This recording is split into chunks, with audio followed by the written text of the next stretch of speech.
Paano nga ba gumawa ng Facebook profile na bago na gamit ang Facebook profile mo? Sundan mo lang ang videong ito at ituturo ko. Una muna guys, punta tayo sa ating Facebook. Pindutin natin. Sa right side sa taas, may tatlong guhit. Pipindutin natin yan. Tapos mong mapindot, ito yung makikita mo. Right side, tabi ng pangalan ng iyong profile, pipindutin mo yung may arrow. Ilog, pipindutin mo yan.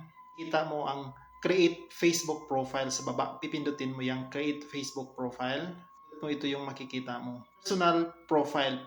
Pipindutin mo yon. Tapos mong mapindot, ito yung makikita mo. Pipindutin mo yung Next.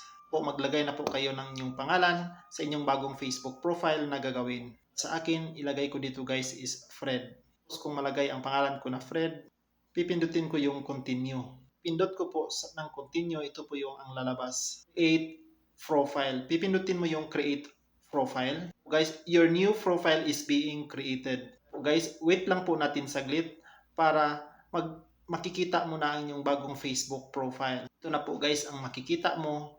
Switching profile. Ayan, magpapakita na po ang inyong bagong Facebook profile. Tandaan natin guys, same lang po ang password nito sa old Facebook profile ninyo. Ayan na po, tingnan nyo po guys, naglo-loading pa siya, switching profile at ayan na po ang inyong bagong Facebook profile. Yan nyo na lang ng picture ninyo, ganun lang po kadali.